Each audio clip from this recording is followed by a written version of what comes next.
Ya, selamat sore Bu Murti. Halo Bu Murti. Apa kabar? Halo, apa kabar? Selamat Hari Kartini ya. Sama-sama Pak Kris. Oke. Selamat Hari Kartini juga buat semuanya Pak Kris dan Oke. para penonton. Luar biasa. Semoga Terima sehat kasih selalu. sudah mengajak saya collab ya Pak Kris. Oke, Dunia sama-sama. Makrifat dengan Murti Pane Official. Oke. Jangan lupa di subscribe. Oke. Jangan lupa subscribe ya, betul. Ya. Oke, Bu. Kita langsung saja Bu ya. Hari ini kan tanggal 21 April Bu ya. Kita mengenang seorang Sri Kandi di Indonesia ya, sosok yang ya fenomenal ya, karena pada zamannya dia sudah memikirkan perjuangan wanita ya saat itu. Nah, mungkin untuk mengawali Bu Murti, ada nggak Bu satu ungkapan yang Ibu pernah ingat gitu ya seputar Kartini Bu? Aduh, kalau ungkapan itu habis gelap terbitlah terang. Nah. Bener banget lah. Oke. Itu paling ungkapan yang paling saya Oke. ingat ya. Apa Bu pemaknaannya Bu menurut Ibu ya? Kalau habis gelap terbitlah terang itu kalau dihubungkan dengan ilmu ya. Bangun pagi-pagi Ilmu terang itu- gitu ya. Iya, kan kita dulu gini Pak, karena dulu tuh yang saya paling ingat itu kalau Hari Kartini itu adalah waktu saya kecil ya. Kan waktu sekolah dulu kan kita kalau Hari Kartini heboh pada pakai kebaya. Betul. Baju daerah lah, yang cowok-cowok juga pakai baju daerah. Bener. Nah kalau waktu kita kecil kan SD gitu kan pasti kan sekolahnya pagi. Jadi Oh, bangun kecil udah pagi. pakai pakaian Bu ya. Waktu kecil udah pakai pakaian. Ya iya dong, emangnya kayak situ. Waktu kecil udah pakai pakaian. Suka begitu deh Bang Ardi. Oke Bu. Nah Bu, kita lanjut ya. Nah ini tadi Bu cerita mengenai apa tradisi gitu ya, mungkin ya tradisi kita sebut. Mungkin ada nggak Bu pengalaman Ibu ya, atau mungkin dari apa Ibu amati tradisi-tradisi seputar Hari Kartini Bu yang melekat di pikiran Ibu apa ya? Yang paling melekat itu sih bagi saya ya itu pakai baju kebaya itu. Ya, mengapa Bu Nah. itu melekat Bu? Terus tapi kan udah gitu menghilang ya Pak Kris ya. Menghilang. Kayaknya anak-anak sekolah sekarang banyak yang nggak pakai baju kebaya lagi gitu kalau sekolah kalau pas Hari Kartini. Nggak taunya hari ini begitu saya lihat di sosmed saya banyak ada beberapa kantor-kantor perusahaan besar gitu ya. Pegawai-pegawai wanitanya pada pakai kebaya. Saya pikir bagus juga ya kalau misalnya kita kalau Hari Kartini cewek-ceweknya pakai baju kebaya gitu ya, karyawati ya, bagus kan? Kan kalau hari batik kan pada pakai batik. Kalau pakai Hari Kartini pakai kebaya dong. Kan melestarikan budaya. Tapi kalau sekarang Kartini itu para perempuan sekarang pakai jeans. Kan Kartininya udah gede Bu, pakai jeans Bu. Ya nggak apa-apa juga. Kan nggak jeans kan juga ada yang buat perempuan. Toh kalau dulu kan kalau ngomong masalah jeans kan jeans itu kayaknya cuma buat laki-laki ya. Kan mereka kan buat penambang-penambang itu toh jeans. Nah, sekarang kan karena emansipasi ya jadi boleh dong perempuan pakai jeans, lebih keren malah secara fashion. Cowok juga nggak apa-apa pakai rok Pak. Iya kan sekarang cowok juga banyak pakai rok kan. Iya. Iya benar. Kalau menurut tren-tren fashion sekarang tuh gitu.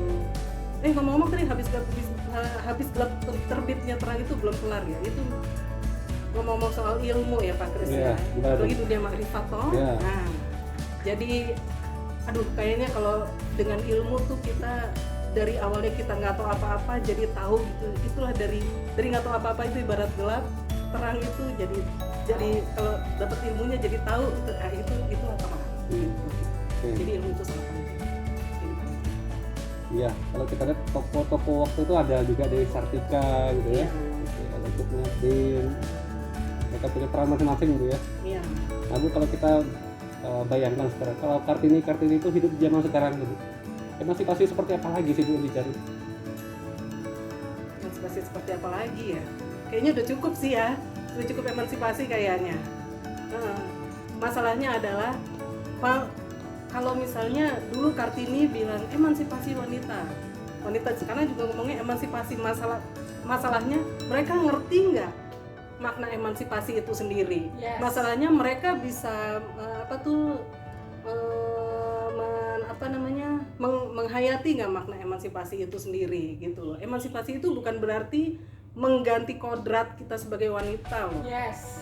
Emansipasi itu hanya menyamakan hak-hak yang memang perlu disamakan karena Indonesia itu kan banyak Indonesia kan walaupun kita begitu banyak suku bangsa yang dengan beraneka ragam budaya ya, adat istiadat.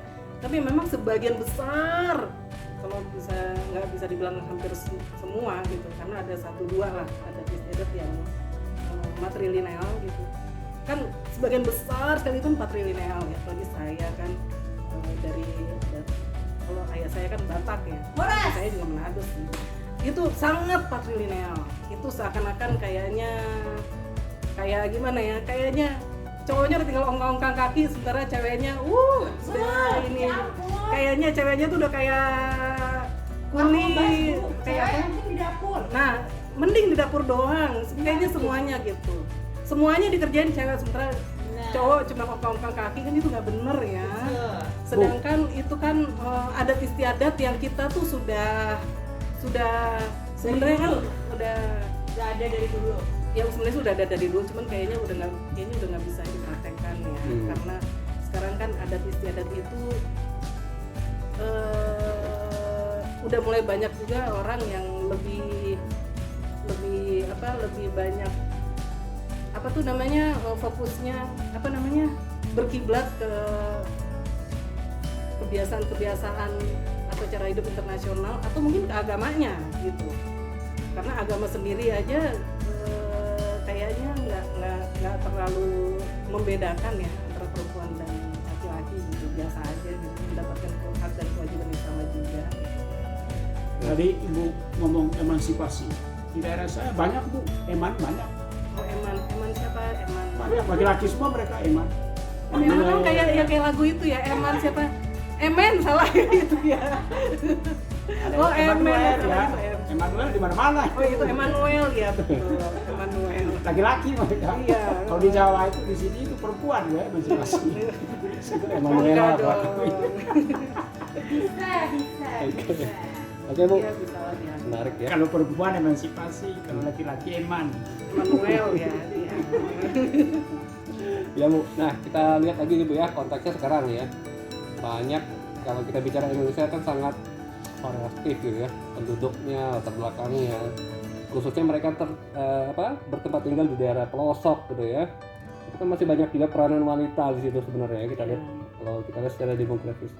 Nah kira-kira nih Bu, kalau perspektif Kartini yang tinggal di kota melihat kondisi wanita yang tinggal di desa mungkin yang perlu dukungan, itu kira-kira seperti apa Bu ya? Peranan yang bisa diberikan itu seperti apa? Kartini di kota melihat Kartini di desa. Kartini di desa. Iya. Ini masalahnya saya mau nanya balik nih. Maksudnya Kartini ini apa? Maksudnya Kartini dalam makna perempuan dengan yang sudah mengerti makna emansipasi atau perempuan aja?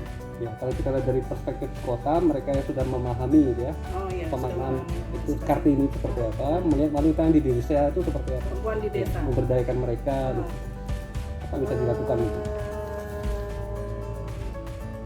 Ya sebenarnya sih tergantung juga ya Pak ya. Kalau misalnya kita bisa aja bilang, kasihan banget nih dia disuruh-suruh ini itu sama suaminya atau sama, pokoknya dibedakan gitu, apakah disuruh-suruh sama suaminya atau dibedakan perlakuannya oleh orang tuanya dengan saudara laki-lakinya gitu, bisa aja kan. Tapi sebenarnya sih tergantung juga, kalau misalnya ajaran adat istiadat itu melekat, udah benar-benar masuk ke dalam diri dia, udah melekat dan dia bahagia, sudah bisa melakukan hidup sesuai banget dengan adat istiadatnya itu. Ya, kalau dia bahagia dengan itu gitu. Masalahnya kan kalau misalnya kita tidak, yang jadi masalah kan kalau kita tidak bahagia, kalau kita merasa terzolimi dengan perbedaan perlakuan, nah itu udah harus mendingan berontak sendiri deh. Ya bukan berontak sih, pokoknya perjuangkanlah haknya gitu. Perjuangkanlah haknya kalau misalnya merasa dizolimi, tapi kalau tidak merasa bahagia ya sudah aja. Kan yang penting kita bahagia toh. Ya. Kira-kira top sosok Kartini sekarang nih Bu sukai siapa Bu? Terus Kartini banyak Pak. Kalau boleh pilih satu aja. Satu aja siapa ya? Orang tua ibu. Siapa? Ibunya ibu.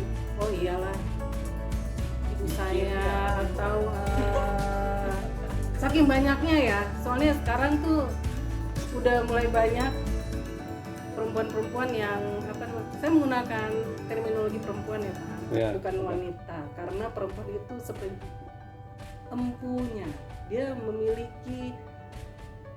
memiliki sesuatu yang bisa dibanggakan, empu.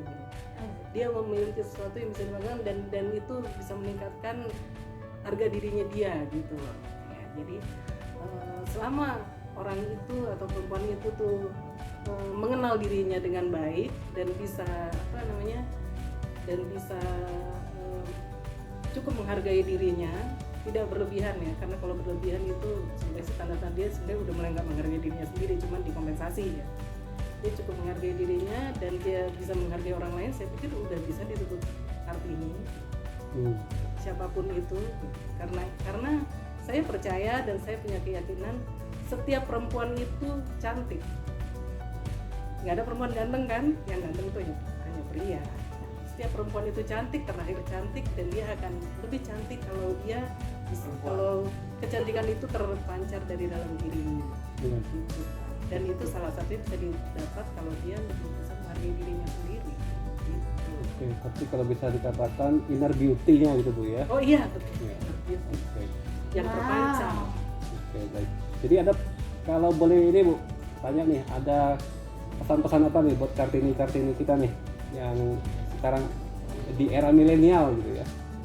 Pesan-pesan untuk para Kartini. Iya. Pakai Grab. Wahai para Kartini, para perempuan Indonesia, kalian sudah terlahir cantik. Yes. Nggak boleh insecure ya Bu. Tidak boleh merasa insecure. Yes. Kalian yang perlu ditambah adalah inner beauty kalian dengan cara hargailah kelebihan kalian sendiri, karena kalian terlahir sebagai manusia pasti punya kelebihan karena kalian sudah terlahir sebagai pemenang. Kalau tidak menjadi pemenang, kalian tidak berhasil terlahir di dunia ini. Oke, luar biasa ya Bu Murti ya, inspiratif sekali. Terima kasih Bu Murti. Diskusinya kita jumpa lagi di sesi selanjutnya ya. Terima kasih. Oke, salam Kartini ya. Hidup dengan dunia makrifatnya. Iya, Jangan terima lupa kasih. subscribe Murti Pane Official.